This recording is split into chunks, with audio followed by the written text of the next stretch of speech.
Okay, we're here with Bill Swindells. Bill, good to see you. Haven't seen you since Chatham. Where are we? Warbirds over the bay in Burlington, Ontario. And this is a club event that you have every year? Well, this is our second annual event. It's all military aircraft, from the origins of the aircraft to the current jets. So you have everything, World War I, World War II, biplanes. Biplanes, Korean, we have Vietnam, and also the current aircraft that we've had in the Middle East.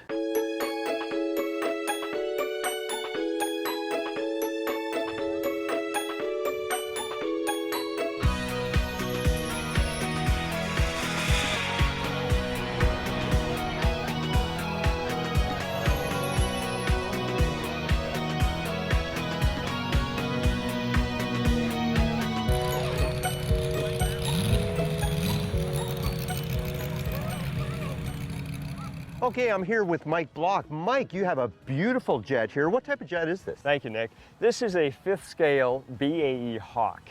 It's a British aircraft, and it was developed as a light combat / trainer aircraft for the RAF.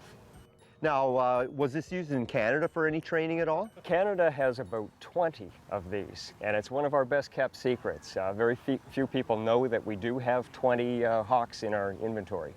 Now, one thing I did notice about this, I was looking at your radio, and you don't have a regular antenna on there. Tell us what that 2.4 is all about. Well, this gear is actually, it's a JR radio, a 12X, but it has Winterizing 2.4 gear. And what's Winterizing? Well, Winterizing is a German company that makes very high-end 2.4 radio gear. It's a cell phone antenna in here, and it's actually transmitting on 2 separate 2.4 channels. Getting back to the jet here, what type of motor are you running in here? What type of jet This is a jet central turbine. It produces 31 pounds of thrust.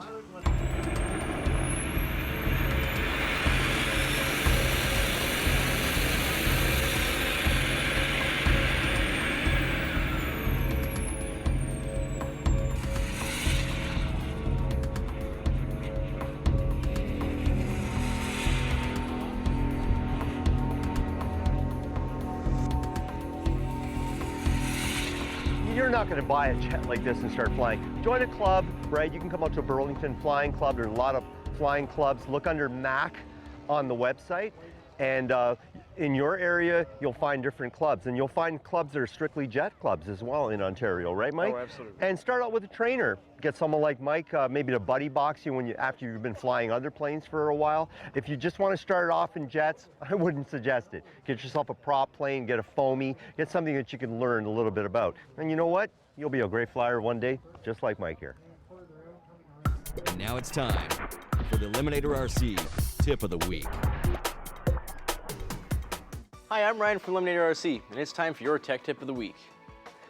Today we're going to be winterizing your RCs. Now this is going to follow the same for your planes, boats, RC cars, RC trucks, and anything else in between. Most trucks now are electric, but we still do have nitros, and there is equal amount of maintenance for both for putting them away. Most important thing with electric is you're going to want to take the battery out of the vehicle, button it back up, and if your car is dirty, you should clean it before you put it away.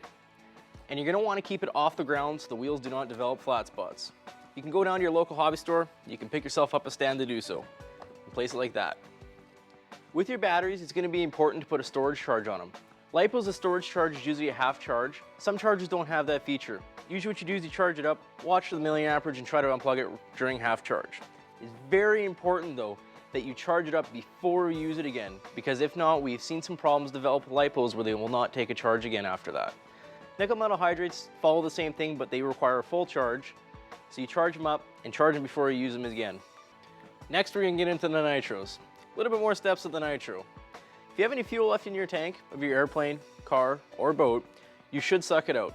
You can go to your local hobby store and you can buy a Sullivan fuel sucker. What you do is you connect it to your line, squeeze, and let it suck all the fuel out. Much safer than using your mouth, and it's non-toxic. After you're done that, you're gonna take the glow plug out of the motor. Again, your local hobby shop should have afterburn oil, and you're gonna put 4 to 5 drops down the cylinder. And then you'll need to turn the flywheel over by hand just to get all the lubrication moved around. After that's complete, you can go ahead and put the plug back in.